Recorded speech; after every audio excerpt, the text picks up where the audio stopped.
Bonjour 16, merci en tout cas Bonjour. de nous faire le plaisir d'accepter mon invitation chez Boss de Fou. C'est un plaisir, hein, juste à côté. T'as fait un bon trajet pour venir? Non, franchement, j'ai pas galéré. Non, ça va alors. J'ai plein de trucs à te demander, donc j'espère que t'es prêt. Allons-y. Déjà, juste pour commencer, pour ceux qui ne te connaissent pas, j'aimerais bien que tu puisses te présenter juste très rapidement, dire d'où tu viens, etc., qui tu es, s'il te plaît. D'accord, moi c'est Seize, artiste franco-comorien. Je suis que comorien d'origine, hein, mais quand on dit artiste franco-comorien, c'est plus dans les langues qui reviennent beaucoup. Parce que tu as une culture française et une culture comorienne. Exactement, avant tout. Je suis un peu le pont entre les deux. Et ça, c'est parce que j'ai grandi aux Comores. D'accord. Je suis arrivé en France en 2012. En 2012, très Donc, bien. je viens des Comores, j'ai commencé le son là-bas très jeune. J'avais 12 ans. Avant, je rappais. Et au fur et à mesure, je me suis mis à chanter un peu et je me suis retrouvé dans le milieu du reggae dancehall jamaïcain. Grâce à un grand à moi qui se nomme Damos Tontit, big up à lui d'ailleurs. C'est-à-dire, tu faisais des petites scènes là-bas aux Je faisais Comores? déjà des petites scènes. On a commencé à faire des scènes que même avant que je parte, les petits qui commençaient ne faisaient plus ces scènes-là. C'était des scènes vraiment en boîte avec 3 planches. C'était des scènes où 3 planches, ok. C'était des scènes où tu avais des fois des artistes qui se mangeaient. C'est pas vrai. C'était chaud, mais bon. Aujourd'hui, quand j'y repense, je sais, ça me fait plaisir parce que je me dis quand même que j'aurais jamais pire en fait. Donc du coup, moi je t'ai invité parce que j'ai écouté ton EP. Je sais qu'il y a un EP qui est sorti le 16 juin 2017. Si c'est exact, qui s'appelle Seize. Donc avant de rentrer d'abord dans tout ce que j'ai écouté, tout ce que j'ai trouvé, est-ce que tu peux nous expliquer un petit peu d'abord ton nom Seize, parce que ça m'a beaucoup intriguée quand même. Ça veut dire beaucoup de choses, donc vouloir dire en anglais 16, le nombre 16, je sais pas, Paris 16, enfin explique-nous un petit peu d'où ça vient. Paris 16, la première fois qu'on me la sort celle-là. Ça, c'est justement, je l'ai depuis tout petit, hein, depuis les Comores. Ouais. Et avant, c'était Seize sans Z. Et moi, je passais par plein de cases du hip-hop, dont le graphe. Je faisais du graffiti à un moment donné. D'accord. Et on m'a dit, tiens, à ton blaze, là, un Z en plus, ça serait lourd. Et c'était Sochrome, big up à lui. Et c'est lui qui a fait la... Moi, je veux un dessin avant de partir, hein, donc oublie pas. Et c'est lui qui a fait la pochette de mon projet 16.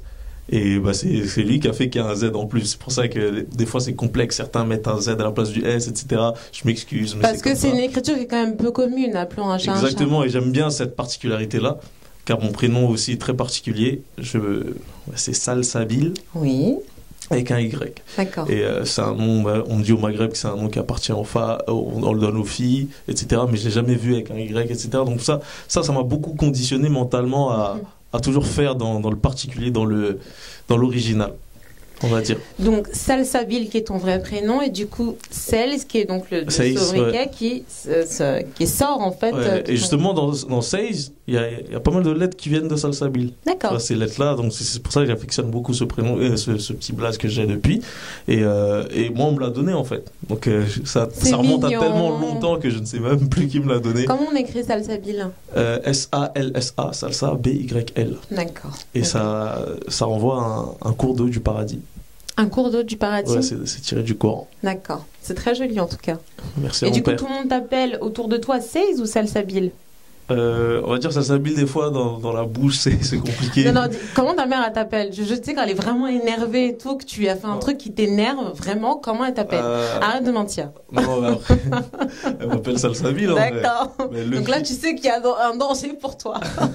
Mais elle le crie d'une manière, tu sais très bien. Ouais, je connais. Ma mère, elle rigole pas. Elle m'appelle pas Michou, ma mère. Elle m'appelle Michel, tu vois. Ah oui.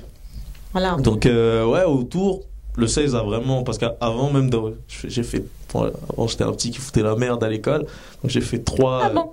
Ouais, j'ai fait tu veux que je m'arrête dessus? J'ai fait 3 établissements différents. D'accord. Et en fait, depuis petit, les gens ils s'arrêtent au salsa. Hey, salsa, hey, salsa. Donc, on m'appelait souvent comme ça. On a dit, oh, salsa, on aurait pu t'appeler salsa, en fait. Ouais, tout simplement. Mais en fait, des fois, les gens qui m'appelaient salsa là-bas n'étaient pas forcément dans le nouvel établissement. Et le salsa revenait encore là-bas. Donc souvent, on m'appelait comme ça pour raccourcir le salsabil qui était bien trop long à citer, je pense. Mais depuis qu'il y a le 16, les gens ils sont contents. Hein. D'accord. Et du coup, ton EP est sorti donc en juin 2017, pardon. 17. Et pourquoi autant de temps avant de sortir justement un EP, alors que moi, dans tout ce que j'ai trouvé des choses Qui datait, ouais. d'avant, donc Glidan, qui date de l'année dernière, qui a fait plus d'1 million de vues d'ailleurs sur YouTube. Pourquoi ne sortir l'EP que maintenant?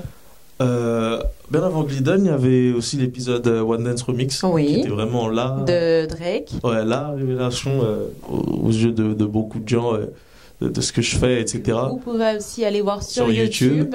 Je crois qu'il s'élève à 2 300 000 vues. On est à plus de 2 millions de vues aujourd'hui. C'est un peu grâce à Denatora et Soso, d'ailleurs je les big up. Pay Machak, ça s'appelle comme ça.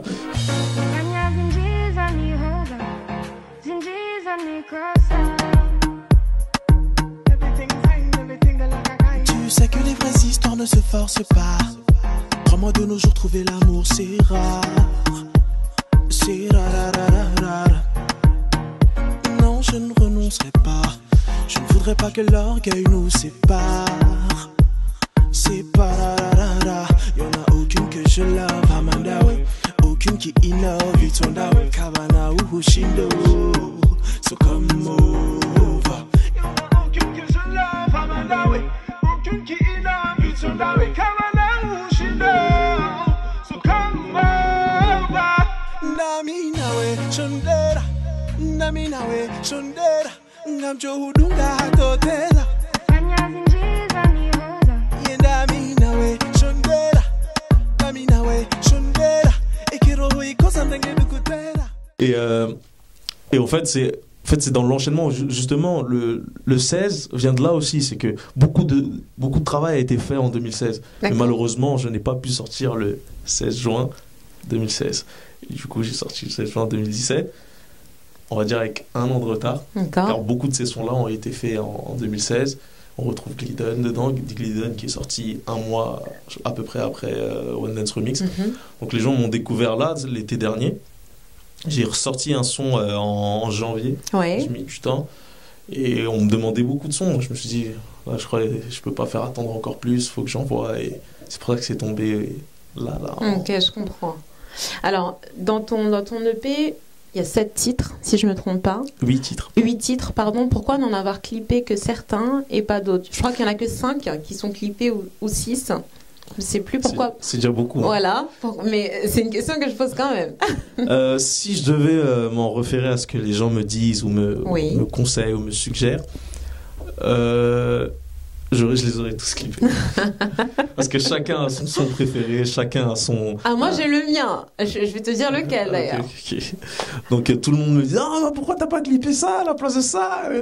Du coup, nous on est allé en fonction de l'équipe, on s'est accordé à clipper tel ou tel truc en fonction des possibilités, etc. On a un que j'ai fait, le dernier c'est Too Much que j'ai fait au Gabon avec à Libreville. À Libreville. Oui. Gisèle, un peu c'est too much,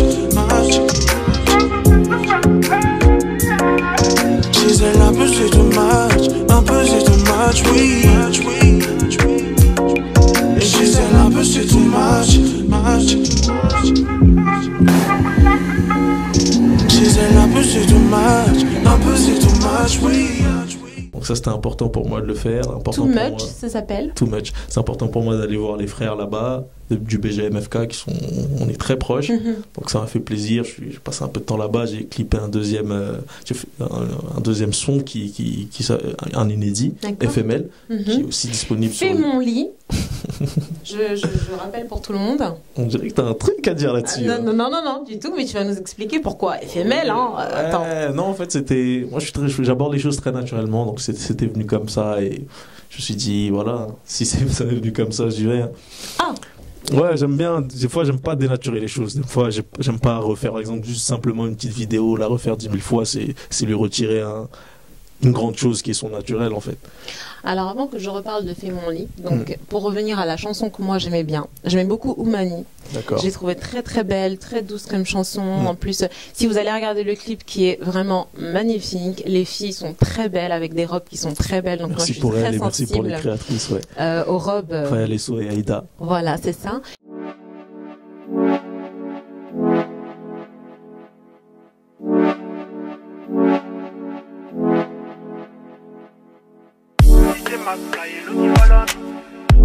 every girl I wind up on it. Pour moi c'était ma woman, woman, ma woman. J'allais faire d'elle ma woman, woman, ma woman. J'allais tenir wa woman, woman, woman, woman, woman. Mais tenir wa woman, woman, woman, woman, woman. Elle me disait immature, avec trop d'ego. Aujourd'hui elle a changé d'avis depuis qu'elle m'a vu sur Vevo. Je lui disais bébé reste, mais elle n'y a pas cru un mot. Quand je repense à ses caresses, elles étaient d'une douceur aussi limpide que l'eau. Ma femme m'a dit lâche pas, celle-là c'est la best. Tu m'as donné ton cœur, je me suis occupé du reste. J'ai cru en toi, j'ai cru en nous, et ce bien avant que tu me blesses. Pourquoi ta fille? Ma femme m'a dit lâche pas, celle-là c'est la best. Tu m'as donné ton cœur, je me suis occupé du reste. J'ai cru en toi, j'ai cru en nous, et ce bien avant que tu me blesses. Pourquoi ta fille? Et du coup, déjà, qu'est-ce que veut dire Oumani pour les gens qui ne comprennent pas cette langue? Donc Oumani est une... En quelle langue déjà? C'est en comorien. En comorien, d'accord. Oumani veut dire discorde dans ma langue. Discorde, ça veut dire, ok. Mais quand tu le dis en comorien, c'est pas Oumani. Oumani, c'est dans l'accent. Tu peux me sortir un mot de chez toi. Bah, comment on le dit alors? Oumani. Oumani. Donc ça ressemble beaucoup à Ok. Woman en anglais. Ok. Donc justement, je me suis joué de cette ressemblance dans le son. Cette ressemblance sonore, je crois on les appelle des homophones, des mots qui sonnent de la même manière. Et je me suis joué de ça justement pour axer mon refrain autour de la gimmick woman, pour pas. En fait, je voulais pas rester dans le cliché woman. Tu vois, donc ça m'a fait vraiment plaisir de trouver ce truc dans ma langue, et ça a vraiment fait plaisir aux gens de la communauté. Donc c'était lourd. D'accord. Et de quoi parle la chanson pour ceux qui ne connaissent pas en tout cas? En fait, je relatais des faits qui se produisent généralement dans les couples, etc. Ou des fois, en fait, dedans, c'est en vrai, c'est un peu l'amour impossible, tu vois. L'amour impossible, et des fois, ce qui revient quand, par exemple, l'autre, elle regrette, elle veut revenir. C'est des thèmes qui reviennent très souvent dans cette EP 16. Par exemple, dans Ma Jolie.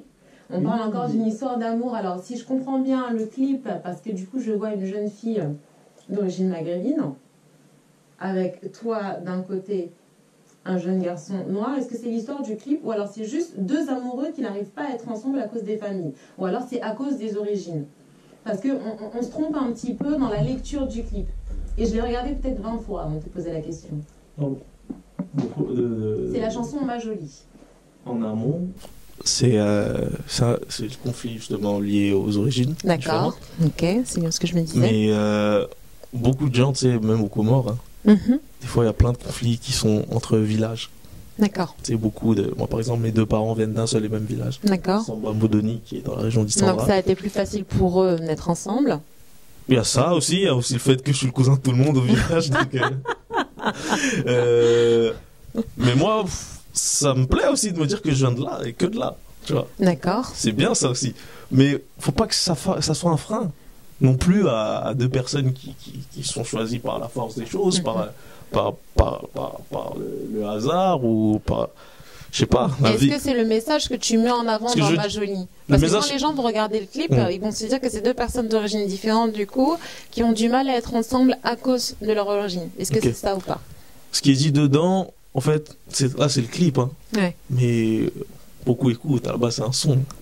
Donc dans le son, je ne fais pas de spécificité en fonction de telle ou telle origine ou tel ou tel cas. Franchement, c'est vraiment dans l'impossibilité du fait de tiers, de gens qui s'opposent à ça en fait. Donc ça peut être même pour deux Comoriens de villages différents, ils se sentent visés, ils m'en parlent, ils me disent ouais, ce son on dirait que tu parles de mon cas.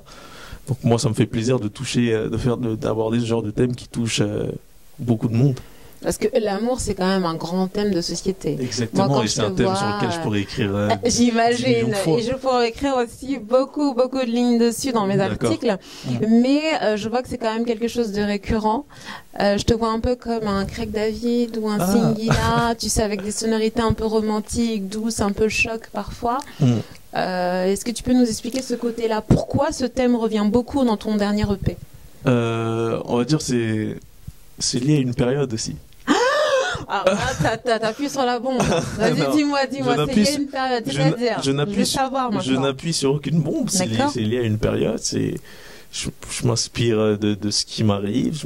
Beaucoup de choses sont inspirées. Bon, c'est pas juste une simple retransmission de faits réels. Hein. D'accord. Inspiré de faits réels, ce qui veut dire que il se peut que dedans il y ait des faits fictifs. Comme quand les gens viennent me dire, ah, Glidden, donc c'était qui Est-ce qu'elle est vraiment inscrite sur un site? Non, ça ne m'est jamais arrivé. Je n'ai jamais eu de. Quand même. Je n'ai jamais eu de. Est-ce qu'elle t'a vraiment trompé et ça t'a fait mal jusqu'à ce que tu écrives une chanson sur elle et qu'il y ait 1 million de vues et que tout le monde se dise, mais 16, il parle de moi? C'est chaud, hein, c'est ça qui est fou dans l'histoire. Parce qu'à la base, c'est parti d'un ressenti. C'est pas, je ne suis jamais tombé sur un cas, waouh, on m'a trompé, etc. Du tout, mais.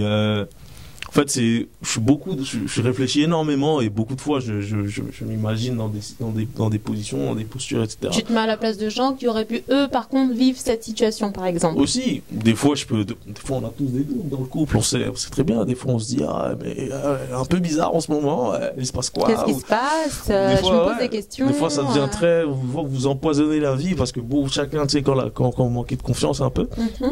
Donc ça aussi, ça peut susciter ce genre de sentiments ou de ressentis. Donc on peut dire que ça provoque ton inspiration. Exactement. Donc moi, des fois, certains se laisseraient abattre par ça. Moi, je me dis, mais pourquoi pas écrire dessus, tu vois? Moi, je m'en donne une force sur un bonhomme. Exactement. Rien Et bon, voilà. d'autres gens sont là, sont fragiles. Je suis fragile, là, j'écoute du Sage, donc ça n'a rien à voir. Oh non, moi je suis quelqu'un. Non, après, c'est ton avis. Tu vois, mais c'est très bien dans l'opinion générale comment les choses se passent. Mais moi, je suis juste vrai, en vrai. Donc, je veux dire, et. En fait, quand je te dis que c'est lié à une période, j'ai d'autres choses. On peut me retrouver sous plein d'angles différents. D'accord. Des fois, même la voix change. Des fois, les thèmes n'ont rien à voir les uns avec les autres. C'est pour ça que je me dis que celui qui s'attache à cette image-là se trompe lui-même, en fait. Parce que, de toute façon, on verra par la suite. Hein, on va pas trop parler. Moi, je note. J'ai trouvé ça sympa. J'ai pas trouvé ça trop fragile. Je trouve au contraire que c'était plutôt un homme qui prenait ses responsabilités face à l'amour. Donc, c'est vraiment ma vision, en tout cas, de l'EP. Ouais. Et qui assume entièrement. Par rapport à ça, donc, comme je disais tout à l'heure, je te vois un peu comme un Craig David ou un Singila, parce que justement, il y a des paroles assez douces, on mélange un tout petit peu de rap et en même temps, c'est chanté. Quelle place tu donnes du coup au R&B français? Parce que j'ai envie d'appeler ça du R&B parce que je trouve ça, c'est pas péjoratif du tout pour moi.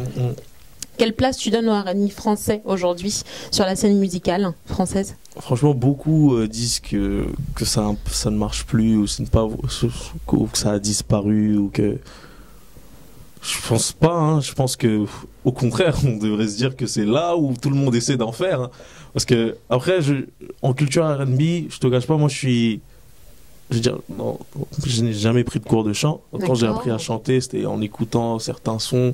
Et c'était des gens du R&B, justement, des Boyz II Men, genre comme ça. Et je pense que c'est pour ça que des fois, les gens disent que je tends ou les gens me classent dans le côté R&B, mais on va dire de moi-même, je ne saurais même pas te définir exactement ça. Un peu tout parce que pour moi, j'aborde, tu sais, pour moi, c'était des connaissances que j'avais à acquérir. Pour moi, tout est audible, tout ce qui me plaît, je l'écoute, tout ce que je peux faire, je le fais. Donc aujourd'hui, que je fasse un truc qui tende vers le R&B et que demain je te fasse un truc qui tende vers le reggaeton ou autre chose, pour moi, c'est une liberté que chaque artiste doit avoir. Et moi, je m'inspire beaucoup des Jamaïcains qui, eux, n'ont aucune limite. Aucune limite. Exactement. Quand je te dis aucune limite, c'est des gens qui peuvent même te mimer des voix drôles en même temps qu'ils chantent, en fait. Et pour moi, j'ai dit, c'est ça que ça doit être l'art. Genre, c'est ça. Tu dois être illimité. En fait, t'as pas envie d'être classé dans une catégorie de chanteur. À la base, tu me dirais, c'était quel artiste? Je vais juste peut-être te dire ce que je suis en train de faire en ce moment.